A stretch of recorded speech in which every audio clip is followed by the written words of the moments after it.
Dia tidak memberi Qin Mu kesempatan untuk berbicara, bergumam, aku khawatir Wu Zun sedang bermain trik kotor, mencoba membuatku sibuk dan terikat.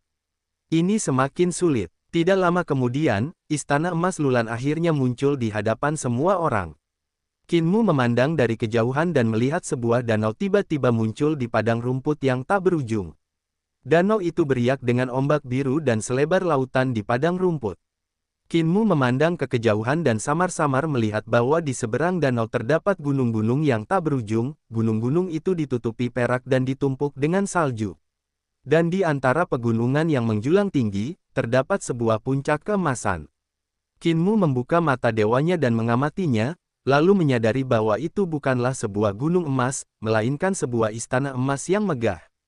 Begitu banyaknya istana, sehingga seluruh gunung tertutup rapat, sehingga dari kejauhan tampak seperti gunung emas. Tidak ada mata uang tetap di padang rumput, hanya emas yang beredar. Sepanjang perjalanan, mereka menggunakan emas batangan pemberian Jenderal Bian Zhenyun untuk membayar makanan mereka. Bagi masyarakat di padang rumput, emas sangat langka dan sangat berharga, tetapi istana di sini terbuat dari emas murni, yang menunjukkan kemewahannya. Bashan Jijiu tiba di danau. Qin Mu melihat sekeliling dan melihat sebuah perahu kayu berlabuh di sana. Di atas perahu itu berdiri seorang pria bertanduk, berpakaian hitam, berdiri di haluan dengan tongkat bambu di tangannya. Di daerah perairan dangkal danau, terdapat tiang-tiang kayu yang ditancapkan ke segala arah, dan kepala manusia yang sudah membusuk digantung pada setiap tiang. Metode pelatihan pengumpulan jiwa penyihir agung lebih mirip sekte iblis daripada sekte Tiansheng kita. Qin Mu memandang pria itu. Wajahnya agak mirip kambing, tetapi wajahnya berwarna coklat, berbeda dari warna kambing putih biasa, dan bulunya tidak terlalu banyak. Penyihir berwajah domba. Qin Mu sedikit tertegun. Saat berada di ibu kota, ia merawat beberapa tentara di perbatasan yang telah diracuni Fudo. Ia mendengar para tentara itu berkata bahwa mereka telah bertemu dengan seorang barbar bertanduk di kepalanya, yang melihat mereka di cermin dan membuat mereka koma. Qin Mu awalnya mengira bahwa penyihir barbar itu mengenakan topeng, tetapi ketika dia melihat penyihir di perahu kayu, dia menyadari bahwa benar-benar ada orang barbar yang bertanduk. Penyihir berwajah kambing itu melirik mereka dan berkata dengan suara tajam, "Wuhan, penyihir itu sudah lama menunggu. Silakan naik." Imam besar Bashan naik ke perahu dan berkata sambil tersenyum, "Danau ini dangkal dan tak berdaya apung.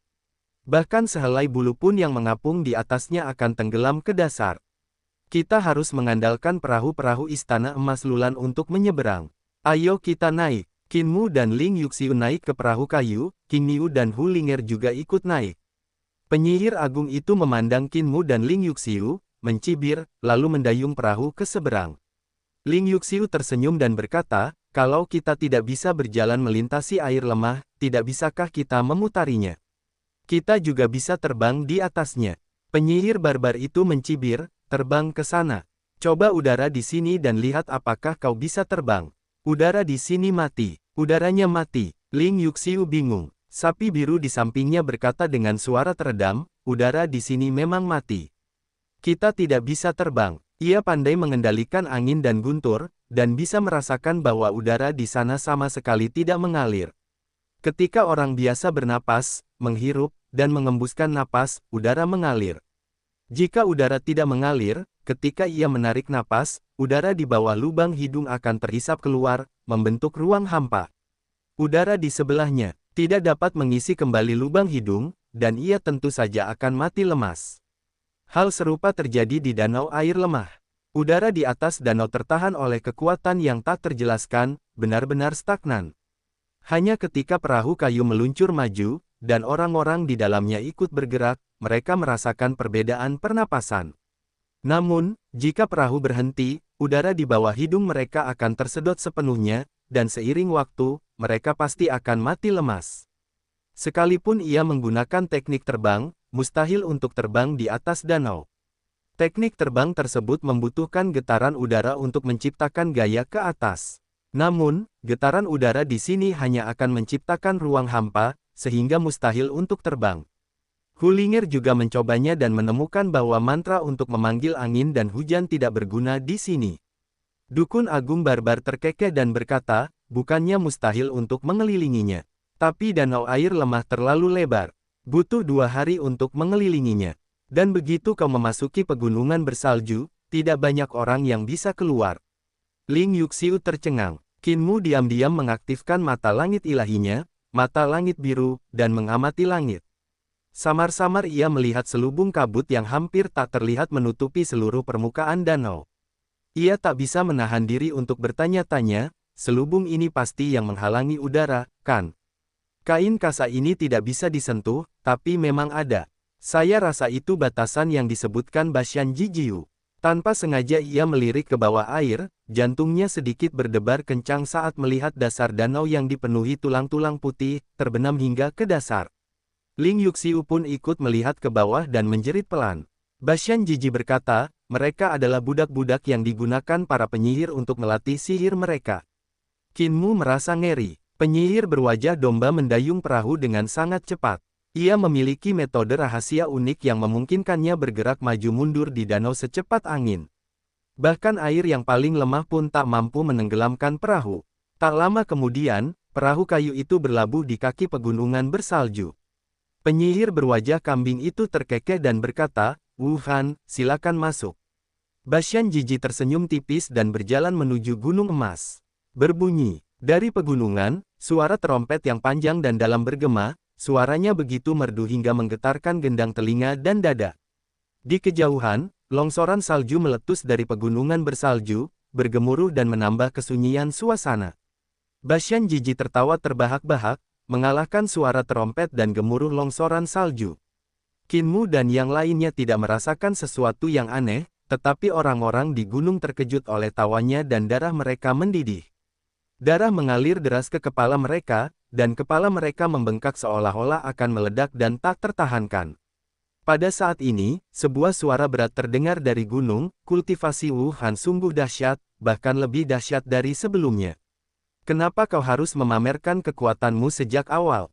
Wuhan, naiklah ke atas gunung sebentar. Suara ini juga terdengar jelas di tengah tawa Bashan Jijiu. Suaranya tua namun penuh kekuatan, jelas suara seorang guru yang tak tertandingi.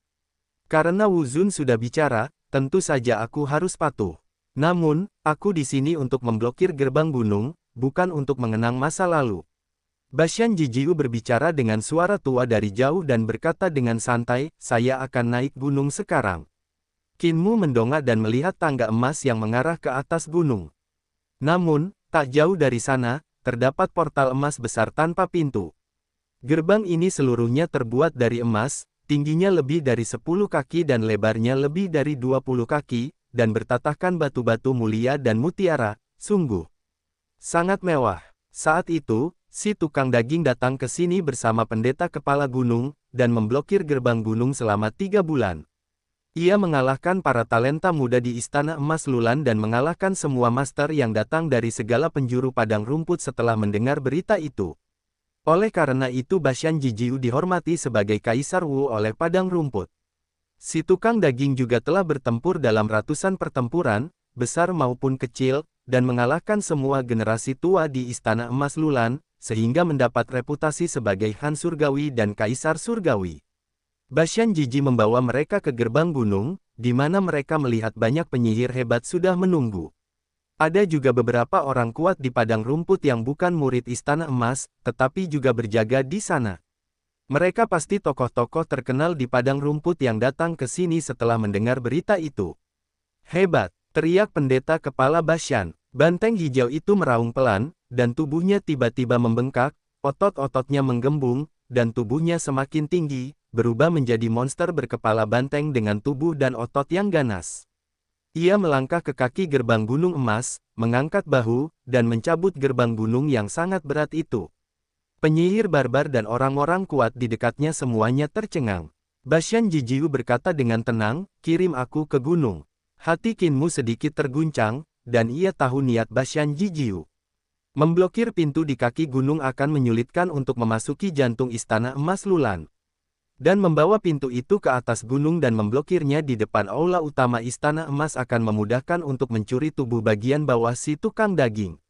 Namun, jika kita melakukan ini, kita akan benar-benar menyinggung Istana Emas Lulan, dan saya khawatir perjalanan ini akan berakhir dengan pertarungan sampai mati.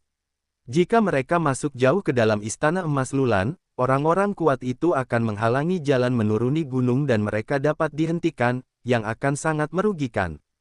Bashan Jiji mendengus dingin, melangkah maju, dan mentransmisikan suaranya ke telinga Kinmu, berkata, setelah kita naik gunung, bukan hanya kalian berdua yang akan menghalangi gerbang gunung. Aku khawatir kalian akan menyerangku. Kali ini sedikit berbeda dari yang kuduga. Kinmu menghiburnya, orang yang mengajariku mencuri itu orang cacat.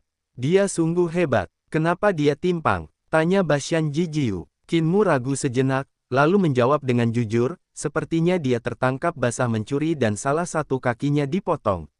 Bashan Jijiu mencibir, waktu aku dengar kamu bilang dia payah, aku langsung tahu dia ketahuan mencuri dan dipukuli. Apa kamu pernah mencuri sesuatu? Kinmu ragu-ragu lagi dan menggelengkan kepalanya, saya belum mencobanya. Bashan Jijiu sudah benar-benar putus asa, raut wajahnya berubah dari muram menjadi cerah. Ia tiba-tiba menyerahkan sebuah cetak biru kepada Kinmu dan berkata, ini peta Istana Emas. Simpan saja untuk saat ini. Kuharap kau tidak membutuhkannya. Sekarang mari kita jalani selangkah demi selangkah. Saat kita sampai di Istana Emas, kita akan beradaptasi dengan situasi. Mungkin aku bisa menemukan kesempatan untuk mencuri tubuh bagian bawah guru. Tangga Istana Emas Lulan sangat panjang, membentang hingga ke puncak gunung. Kinmu dan Ling Yuxiu mengikuti Bashan Jijiu mendaki gunung. Melihat sekeliling, mereka melihat banyak patung emas berdiri di kedua sisi jalan.